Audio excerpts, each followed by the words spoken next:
మన తెలుగువారి పెద్ద పండుగను గుడివాడ పెద్దన్న ఎలా చేసుకుంటున్నారు? కూల్ వింటర్లో హాట్ కోడి పందాలతో ఎలా హీటు పుట్టిస్తున్నారో మన కొడాలి సంక్రాంతి సద్నడి చూద్దాం రండి. ఎలా ఉంది సార్ మీ ప్రభుత్వంలో ప్రజల భోగభాగ్యాలు కానీ సిరి సంపదలు కానీ ఏ విధంగా ఉన్నాయి? జగన్మోహన్ రెడ్డి గారి సంక్షేమ పాలన అని చెప్పి ప్రతిపక్షాలు ఒప్పుకుంటున్నాయి.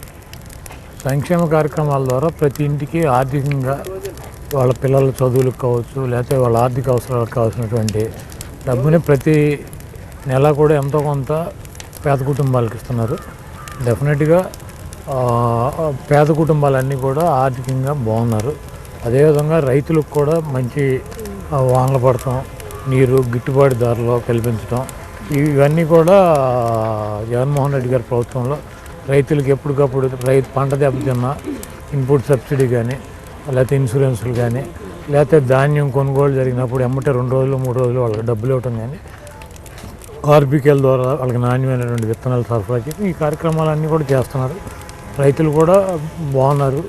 ఆ దేవుడి సహకారంతో వానలు పడతాం సకాలంలో, ఇవన్నీ కూడా చాలా బాగున్నాయని చెప్పి నేను భావిస్తున్నాను. సార్, ఈ సంక్రాంతి ఫెస్టివల్ ఏ విధంగా జరుపుకుంటున్నారో అడిగి తెలుసుకుందాం. సార్, ఈసారి సంక్రాంతి సెలబ్రేషన్స్ ఏ విధంగా ఉండబోతున్నాయి?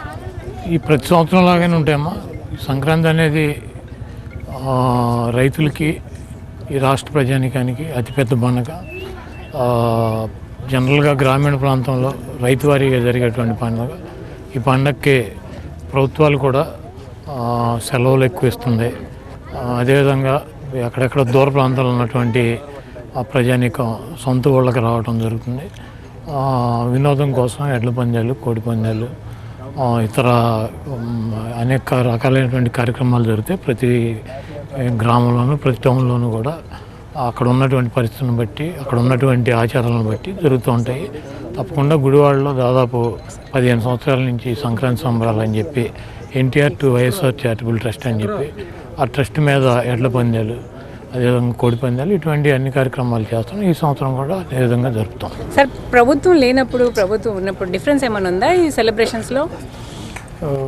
అంటే జనరల్గా సంక్రాంతికి ప్రభుత్వాలు ఉండటం లేకపోతే గతంలో కూడా తెలుగుదేశం ప్రభుత్వం అధికారంలో ఉన్నప్పుడు కూడా ఈ కార్యక్రమాలు అన్నీ జరిగినాయి. వైఎస్ఆర్ కాంగ్రెస్ పార్టీ వచ్చినా కూడా ఏ కార్యక్రమాలు జరుగుతున్నాయి. జనరల్గా ఇది పండగ కాబట్టి ప్రభుత్వాలకు సంబంధం ఉండదు. కాకపోతే ఆర్గనైజ్ చేసేటువంటి వ్యక్తులు మారుతారు. వైఎస్ఆర్ కాంగ్రెస్ పార్టీ అధికారంలో ఉంది కాబట్టి మాకు సంబంధించినటువంటి లీడర్లు, మాకు సంబంధించినటువంటి నాయకులు కొంచెం యాక్టివ్గా పాల్గొంటారు.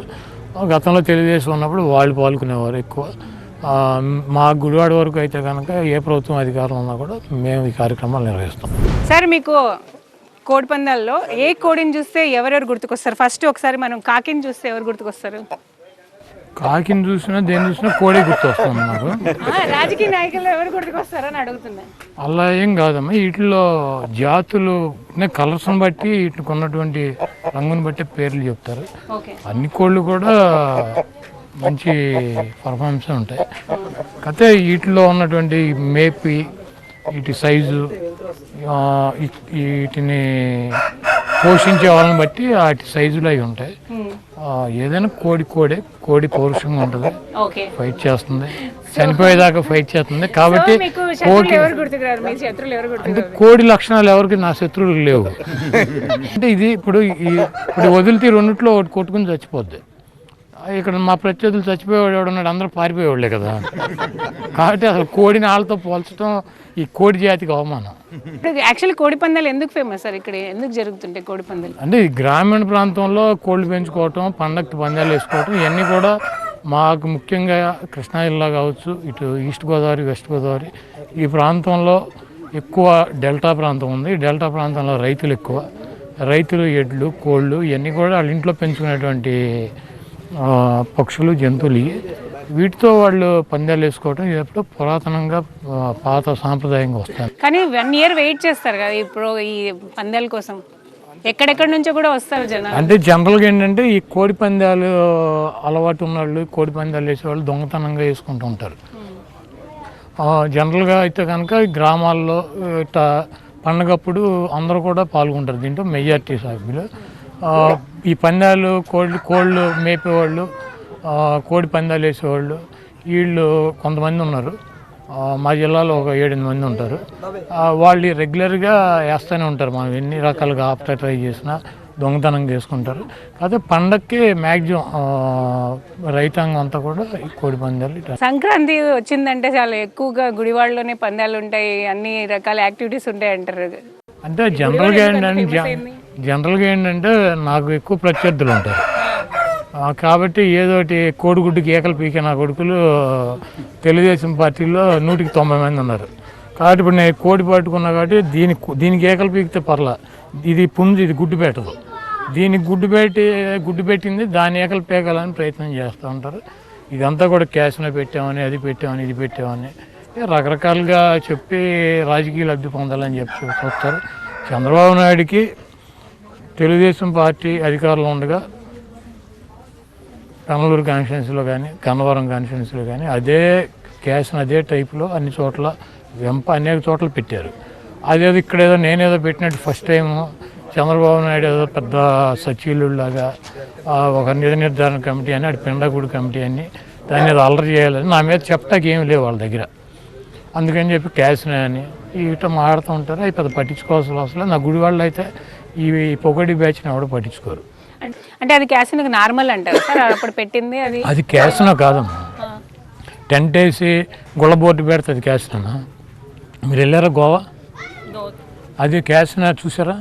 అది సేమ్ అట్టగా ఉంది. ఇక్కడ డ్యాన్సులు వేస్తే క్యాసినోలో డ్యాన్సులు వేస్తారా? ఇక్కడ ఎలా ఉంది నేను చూడలేదు కానీ గోవాలో అయితే చూస్తుంది, వీడియో విజువల్స్ లో చూడడం. క్యాసినో సంబంధించి ఉన్నాయి అక్కడ. మనిషికి 10,000 టికెట్ పెడితే ఇక్కడ వస్తారా? అది ఇప్పుడు ఇక్కడికి వచ్చి పందాలు తిలకించేవాళ్ళు, చూసేవాళ్ళు, దీంట్లో అందరూ ఇక్కడికి వచ్చేటువంటి వాళ్ళు రేపు నుంచి 10,000 మంది ఉంటారు. ఆ పండుగ 2 రోజులు 3 రోజులు అయితే 20,000-30,000 మంది జనం ఉంటారు. 20,000-30,000 మంది ఆడేస్తారా? చూస్తాకు వచ్చేవాళ్ళు ఉంటారు, వినోదం కోసం పండగలకి సెలవులకి పిల్లలు వస్తారు, వాళ్ళకి చూపించాలని చెప్పి వస్తారు. జోదగాళ్ళు వేరు ఉంటారు. జోదగాళ్ళు అంతా తెలుగుదేశం పార్టీలో ఉంటారు. కోళ్ళు పందాలు వేసేవాళ్ళు, పేకాడ పాపరాయిళ్ళు, వీళ్ళందరూ కూడా తెలుగుదేశం పార్టీలో ఉంటారు. చంద్రబాబు నాయుడు న్యూ ఎమ్మెల్యే కూడా తెలుగుదేశం పార్టీలో. ఇప్పుడు ఉన్నటువంటి మంత్రులు కొంతమంది చంద్రబాబు నాయుడు గారు సమకాలికులు పేకాట ఆడుతుంటే రారు చెప్పు తీసుకొడతానని చెప్పాడు పిలిచి. కాబట్టి చంద్రబాబు నాయుడు పేకాడతాడు, చంద్రబాబు నాయుడు వ్యసనపరుడు, ఆయన వ్యసనాలు అందరికీ ఉంటాయి అనుకుంటాడు, మాకు లేవటండి. ఈసారి మీకు ఒక ఎన్ఆర్ఐని మీ ప్రత్యర్థిగా దింపుతున్నారంటారు. మరి జనసేన టీడీపీ పొత్తుల్లో మీకు ఎవరు నిలబడినా ఓకేనా? ఇక్కడ ఎవడెవడో అయితే పోటీ చేస్తాడు కదా, నాకైతే యునానిమస్గా ఎవరు కదా ఇస్తారా? 2004 నుంచి ఇక్కడ వైఎస్ఆర్ కాంగ్రెస్ పార్టీ నేను బలంగా ఉన్నాం. మాకు 55% ఓటింగ్ ఉంది జగన్మోహన్ రెడ్డి గారికి. నాకు మిగిలిన 45% ఓటింగ్లో ఎవరికి ఏమి వచ్చినా మాకు ఊడేది ఏం లేదు. కాబట్టి అది తెలుగుదేశం పార్టీనా, జనసేన పార్టీనా, లేకపోతే బీజేపీకి ఇస్తారు అలయన్స్లో, లేకపోతే అందరూ కలిసి చంద్రబాబు నాయుడు వచ్చి పోటీ చేస్తాడా అది తెలియదు. కానీ ఈక్వేషన్స్ లో జనసేనకి ఇస్తే మీకు ప్లస్, టీడీపీకి ఇస్తే మీకు మైనస్ అవుతుందని అలాంటిది ఏమన్నా? నేను 4 సార్లు టీడీపీ మీద గెలిచింది. 2 సార్లు టీడీపీలో పోటీ చేసి కాంగ్రెస్ మీద గెలిచా, 2 సార్లు వైసీపీకి వచ్చి టీడీపీ మీద గెలిచా. కాబట్టి గుడివాడ కాన్స్టిట్యున్సీలో టీడీపీ వైసీపీనే పోటీ చేస్తాయి. జనసేనకు గుడివాడ సీటు ఇచ్చే పరిస్థితి ఉండదు. జనసేన సీటు అయితే కనుక అడగను కూడా అడగరు. జనసేన పోటీ చేస్తే ఆ పార్టీకి వచ్చేటువంటి ఓట్లు ఆ పార్టీ పోటీ చేయకపోతే 60% ఓటింగ్ నాకు. సార్ మీకు ఫుడ్ అంటే చాలా ఇష్టం కదా, ఎలాంటి స్పెషల్స్ ఎక్కువ తింటుంటారు? నాకు వెజిటేరియన్ కన్నా నాన్ వెజిటేరియన్ ఇష్టం. అయితే రోజు ఇక అదే పనిగా తింటున్నాం అని చెప్పి సోమవారం, గురువారం, శనివారం నాన్ వెజిటేరియన్ మానేసారా? దేవుడి భక్తియా? దేవుడి భక్తి కన్నా దేవుడి భక్తి అనుకోండి, భక్తి దేవుడి పేరు చెప్పి మానేసాను.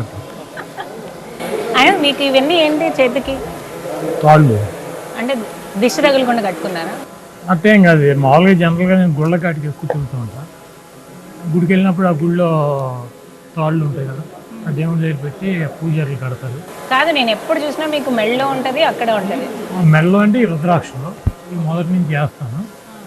ఈ తాళ్ళు నిన్న కనకదుర్గమ్మ గుడికి వెళ్ళా, ఈ తాయిత్తును ఇది వాళ్ళు కట్టారు. మామూలుగా దేవుడి మీద భక్తి లేనాడు, భయం లేనాడు ఈ సంఘంలో కానీ సమాజంలో కానీ మంచి చేయలేరు. అంటే దేవుడు అంటే భక్తి ఉండాలి, భయం ఉండాలి. మనం ఏమైనా తప్పు చేస్తే అది మనకి తగులుతుంది, మన పిల్లలకి తగులుతున్నటువంటి భయం ఉంటే కనుక మనం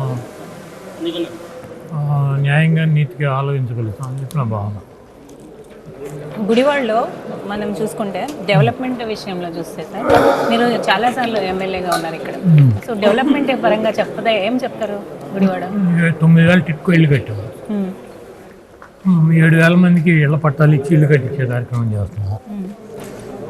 అంటే 17,000 మంది నిరుపేదలకి ఇంటికాల నెరవేర్చి దాదాపు 1,200 కోట్ల రూపాయలతో వాళ్ళందరినీ ఇక ఇల్లు హ్యాండ్ ఓవర్ చేసే పరిస్థితి తీసుకొచ్చామంటే డెవలప్మెంట్ కాదంటారా? కాదా, డెవలప్మెంట్ కాదు అది. ఇంకా అదేవిధంగా గుడివాడలో ఉన్నటువంటి గవర్నమెంట్ హాస్పిటల్ ఉంది, 10 కోట్ల రూపాయలు పెట్టి హాస్పిటల్ మొత్తం తీసేసి పునాలు దాకా కట్టాము, అది డెవలప్మెంట్ కాదా?